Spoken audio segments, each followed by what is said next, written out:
Pendant les premiers mois, je faisais partie de la commission de rédaction d'abord du CNDD, ensuite la commission juridique et rédaction du CNDD. J'ai observé ce qui s'est passé, c'est lorsque Capitaine Moussa Dadis Camara à l'époque a fait son discours à Boulbiné. J'étais avec colonel Akoy, qui est l'actuel secrétaire général du stade de Ndongo. À notre retour, je lui ai dit, tout ce que nous avons fait, ça ne sera plus possible. J'ai quitté. J'ai continué mon travail au niveau de la société civile. Essayer de sensibiliser pour qu'il n'y ait pas la violence. Malheureusement, il y a eu les événements du 28 septembre. À l'époque, j'étais à Accra, au Ghana. C'était un lundi. Et le mercredi suivant, je suis rentré. Et dès que je suis rentré, immédiatement, on a commencé à contacter les différentes victimes. Et c'était très difficile parce que la plupart des victimes se terraient dans leur domicile. Il y a même certaines, vous avez entendu, qui ont dû quitter Conakry pour aller se réfugier dans leurs villages respectifs. Donc il était très difficile de pouvoir les contacter. Il fallait vraiment qu'il y ait certaines personnes de confiance pour les amener à rencontrer quiconque. C'est dans ces conditions, à l'époque avec Human Rights Watch, et là aussi je vais citer puisque c'est important pour que vous sachiez, il y avait la représentante de Human Rights Watch qui était basée à Dakar, Madame Corinne Difka. Elle est vivante, elle est là. Et c'est ce qu'elle suit ce procès. On a été rencontrer beaucoup de victimes pour les sensibiliser et leur demander d'accepter à ce qu'ils puissent témoigner. C'est dans ces circonstances qu'il y a eu beaucoup de témoignages qui a permis le travail de la commission internationale qui avait été établie pour justement établir le rapport dont vous disposez la copie. Je ne me suis jamais mis devant pour me montrer ou quoi que ce soit. Et avant qu'il y ait ces événements, au sein du CNDD, on nous avait demandé dans notre commission de dire quel poste nous voulions. Je leur ai dit, je ne veux aucun poste, ce travail-là, je l'ai fait par conviction. On me dit non. Si les autres ont demandé à occuper des postes, il faudrait que moi aussi je dise quel poste je voulais. Je leur ai dit, dans ces conditions, je veux qu'on me nomme au niveau de la cellule qui s'occupait de la lutte contre la corruption. Il y a un papier qui a été écrit, qui a été signé, qui a été cacheté, dont je dispose une copie. Il y avait à l'époque, colonel Kankouduno, malheureusement, qui a décidé, qui était le gouverneur de la ville de Kankan. Il y a général Sibalo Lamou, l'ancien ministre de la Justice qui est encore vivant, qui est là. Il y a d'autres personnes. Je n'ai jamais sollicité quoi que ce soit. On m'avait demandé à l'époque d'accepter d'occuper de poste. Je n'ai pas voulu. J'ai continué mon travail. Donc, c'est continuer en fait ces risques de violence. Et surtout, après les événements du 27 septembre, beaucoup de choses, ceux qui nous regardent, nos compatriotes ne savent pas. Il y avait un risque réel à ce qu'il y ait d'autres violences. Donc, je me suis mis avec certaines personnes en sollicitant tous ceux-là qui auraient pu nous permettre d'éviter qu'il y ait des violences. Et c'est vraiment le lieu et le moment de remercier à l'époque Madame Anna Pierre Grossi, qui représentait l'Union européenne, et celle qui était à l'époque la représentante de PNUD en Guinée. Parce que c'est des personnes qui ont énormément aidé avec un certain nombre de diplomates que je ne vais pas citer le nom ici. C'est compte tenu de tous ces facteurs qu'on a décidé d'organiser une grève de la faim.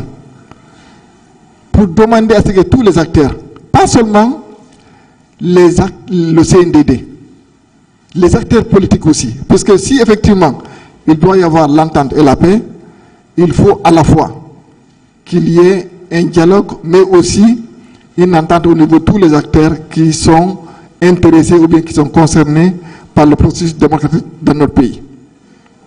Donc, nous avons écrit un mémorandum, comme je l'avais fait lorsque, à l'époque, on avait sollicité la démission générale Lansana Conté. Ce mémorandum a été déposé au niveau de l'état-major de l'armée, au niveau à toutes les autorités, au niveau des différentes ambassades, au niveau des organes de médias. Quand les gens ont reçu le mémorandum, ils m'ont dit que je me fatiguais puisqu'il y a beaucoup de Guinéens qui sont en train de mourir de faim. Donc l'idée d'organiser une grève de la faim, ça n'allait donner absolument aucun impact. Je leur ai dit que je croyais à la non-violence Et je sais ce que Martin Luther King a fait, ce que Gandhi a fait, et je suis sûr et certain que ça pourrait marcher aussi en Guinée. C'est dans ces conditions qu'on a déclenché la grève de la faim en louant une salle au niveau de la maison des jeunes de Dixon-Port. Dès le matin, la plupart des médias en parlaient déjà. Dans l'après-midi, même les chaînes américaines les plus connues, les chaînes européennes, tout le monde en parlait. Il y a des diplomates qui se déplaçaient pour venir nous voir. Aucune personne n'aurait imaginé qu'on puisse avoir une telle couverture médiatique. Donc je suppose que cela a alerté certaines personnes, notamment le colonel Thiebro Camara. La journée s'est très bien passée et vers 18h, on a fait rentrer nos effets de matelas, des oreillers, des couvertures à l'intérieur de la salle. On avait des radios qu'on écoutait et on était couché. C'est dans ces conditions vers 20h, la porte n'était même pas fermée. Il y a eu un groupe de gendarmes qui ont surgi, ils sont venus pousser la porte, la faire tomber. Ils sont rentrés, ils nous ont trouvés à l'intérieur. Ils nous ont tirés, il y a certains par les pieds, d'autres par la tête, avec des insultes que je ne pourrais pas répéter ici. Ils nous ont traînés dans la boue de la salle où nous étions jusqu'au niveau de la route principale où le pick-up était garé. Ils nous ont mis à l'intérieur comme des sacs de patates. Ils ont mis leurs pieds sur nous. On était au nombre de 11. Ils nous ont envoyés au camp Al-Faya. Arrivés sur place, ils nous ont alignés. Ils ont demandé qui était le chef. Je leur ai dit, c'était moi le chef. Il m'a dit, ah oui, c'est toi. Qui tu es? Je lui ai dit que j'étais un acteur de droit civil. Il m'a dit non. Ces choses-là ne sont jamais arrivées avant en Guinée. Il m'a dit, c'est toi l'Américain? J'ai dit non, je ne suis pas américain, je suis guinéen. Il m'a dit, ça, c'est une forme de terrorisme moderne. C'est du terrorisme pur et simple, mais vous allez le regretter. Il a fait envoyer des pains libanais. Je mentionne le pain libanais parce que c'est différent par rapport au pain qu'on appelle communément tapalapa, avec des boîtes de corned-beef. Il nous a dit, vous avez le choix. Vous mangez ce pain avec le corned-beef, ou bien c'est sans coups sur les fesses. Vous choisissez. On s'est regardé, on n'avait pas le choix. Ce sont nos mains sales qu'on a traînées dans la boue, qu'on a utilisées pour prendre le corned-beef et mettre dans le pain. On ne pouvait pas le manger, mais il fallait l'avaler. Je ne peux pas vous expliquer comment on a pu avaler ce pain. Et quand c'est fini, il nous a pris, il nous a mis dans un conteneur qui était juste à côté, à la rentrée de son bureau.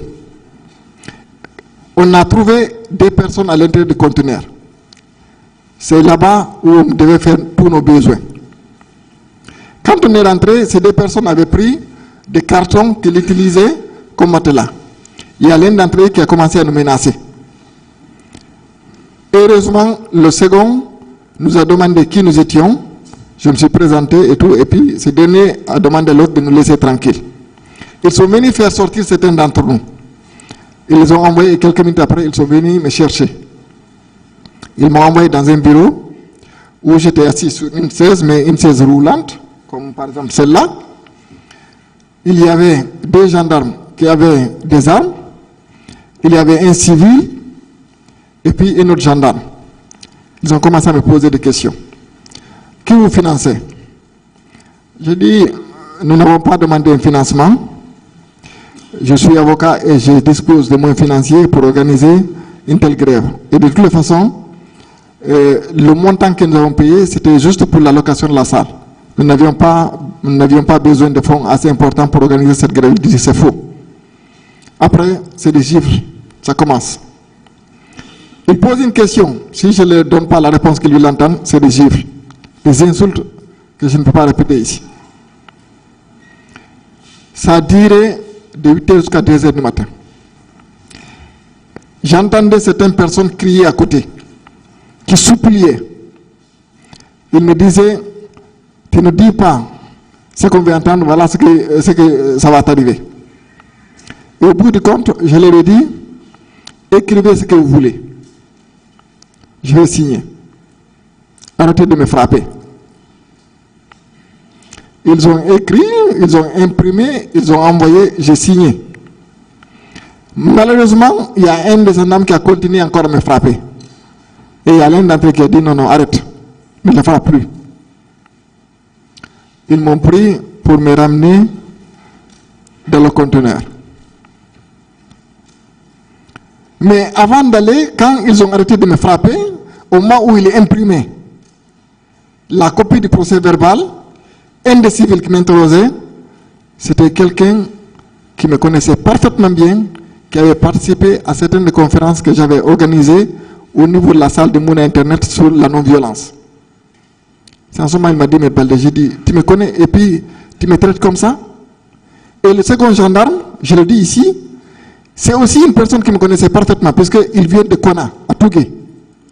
Il était avec Thiebro, on peut retrouver son nom. Je l'ai rencontré après dans le bureau du procureur de Dixie, Ndiaye. Je le vois, je peux le reconnaître physiquement. Il faisait partie, il était dans la salle. Ils m'ont ramené dans le conteneur. La seule chose qui nous a sauvés, puisque avant que je ne déclenche la grève de la faim, j'avais pris soin de donner certains numéros de téléphone à 3 personnes différentes. Je leur ai dit, je ne pense pas qu'on va s'attaquer à nous puisqu'on organise une grève de la faim, mais au cas où, voilà ces numéros, appelez-les, demandez-les d'intervenir, on a été arrêtés. Il y avait notamment des numéros de téléphone concernant certains sénateurs aux États-Unis, certaines personnes au sein des Nations Unies, de la CEDEAO, et heureusement, une fois qu'on a été arrêté, les gens sont informés, là aussi, que ce soit les Nations Unies, que ce soit la CEDEAO, que ce soit les États-Unis. À l'époque, la France finançait la construction du pont 8 novembre. Ils ont arrêté le projet puisqu'on a été arrêté. C'est des faits. C'est comme sous cette pression que le capitaine Moussa Dadis Camara a envoyé le colonel Diaby qui est là, avec M. Koutoubou Sano, pour nous faire libérer au camp Al-Faya. Quand ils sont venus le matin, ils nous ont fait sortir du conteneur. M. Koutoubou Sano s'est adressé à moi. Il m'a dit, maître, c'est capitaine Dadis qui nous envoie. Il a compris le message que vous avez voulu transmettre. Nous allons s'asseoir avec les leaders, on va trouver une solution. Mais arrêtez la guerre de la faim et on va vous envoyer à l'hôpital. C'est en ce moment qu'ils nous ont pris, on nous a envoyés à Donka, parce qu'il y avait certains qui étaient blessés. Moi, par exemple, j'avais le visage gonflé à cause des gifles. Et puis certains égratignés, on nous a envoyés, on nous a fait aligner au niveau de l'hôpital Donka. On a été consultés et on a eu des pansements. Ensuite, M. Koutoubou Sano nous a envoyés à côté du pont 8 novembre, il y avait un restaurant là-bas. Bon, moi, j'ai vraiment pas pu avaler quelque chose. Il y a certains qui mangeaient un peu. Ensuite, il nous a dit, bon, il y a un capitaine de disque qui voulait vous rencontrer, on va aller au camp Al-Faya. On a été, mais il y avait d'autres rencontres avec capitaine Moussa Dadis Camara. On attendait un certain temps, j'ai dit non, moi je suis fatigué, il faut que je rentre. Il nous a dit, ok, rentrez, demain matin, vous allez revenir. Donc, on a quitté le camp, on est rentré, il n'y a jamais eu d'autres rencontres. Il m'a fallu plusieurs mois, et jusqu'à ce stade, quel que soit l'endroit où je suis, quand on pousse très fort une porte, dans ma tête, ça déclenche immédiatement, j'ai peur, automatiquement. Ce que le colonel Moussa Diébrou nous a fait, je n'aurais jamais pu imaginer qu'un être humain puisse faire un autre humain, alors que tout ce que j'avais fait, c'est de solliciter à ce qu'il y ait un dialogue, qu'il y ait des négociations, qu'il n'y ait pas la violence. Qu'aucun Guinéen ne soit tué, c'est tout ce que j'avais sollicité. Et au sein du CNDD, je sais aussi qu'il y a beaucoup de gens, c'est après qu'ils nous ont arrêtés qu'ils ont été informés. Parce que je suis devant vous ici, comme je vous ai dit, je vais rétablir les faits et l'histoire. Capitaine Moussa Dadis Camara, dès le lendemain de prise de pouvoir, je l'ai rencontré et il m'a posé la question. Il m'a dit, Beth Baldé, vous pensez que ça va prendre combien de temps pour revenir à l'ordre constitutionnel? Je lui ai dit, ça dépend. Il m'a dit, non, combien de temps? J'ai dit, une année. Il m'a dit, on va le faire. Et je sais, malgré tout ce qui s'est passé, à l'époque, il avait la volonté d'organiser des élections pour rendre le pouvoir aux civils. Ça, je l'accepte, parce que au début, on a eu plusieurs entretiens. Quand ils ont demandé à nommer le Premier ministre, ils ont envoyé le nom. J'ai dit non, on ne peut pas nommer un Premier ministre sans définir ses prérogatives. Il a dit, dites-les d'écrire et d'envoyer. Quand on a envoyé, ils n'ont pas changé une virgule. Malheureusement, comme certains l'ont dit ici, il y a certaines personnes qui l'ont induit en erreur. Il y a un certain nombre de détails dont je ne vais pas revenir ici, parce que je sais qu'il y a d'autres personnes qui attendent et il y a des questions qui vont être posées. Mais je voulais, en quelques mots, raconter ça pour que les Guinéens sachent. Il y a un certain nombre de personnes qui ont œuvré pour cette transition. On n'a pas sollicité ni l'argent ni le pouvoir. Mais on a une satisfaction morale et aucune personne ne peut la lever. On a apporté notre modeste contribution pour qu'il y ait la paix et la quiétude sociale en Guinée. Et ça, je voulais que ce fait-là soit rétabli. Je vous remercie, Monsieur le Président. Quand est-ce que ces faits sont passés? Ces faits sont passés exactement le 28 octobre 2009, jour pour jour, 4 semaines après les événements du 28 septembre. Et pourquoi cette grève de la faim? La grève de la faim était destinée à mettre la pression sur à la fois les leaders politiques, mais aussi l'armée qui est au pouvoir, pour qu'il n'y ait plus de violence, pour qu'il y ait le dialogue. Je l'ai dit un peu plus tôt, il y a beaucoup de gens qui ne pensaient pas que ça aurait pu avoir un impact. Mais on l'a vu ce qui s'est passé en Inde avec Gandhi. On a vu ce qui s'est passé aux États-Unis avec Martin Luther King. Et j'y croyais énormément qu'avec la non-violence, on peut obtenir des résultats. Et je sais, si effectivement, colonel Thiebro Camara nous avait laissé aller à terme de notre grève de la faim, ça aurait pu avoir un impact beaucoup plus considérable.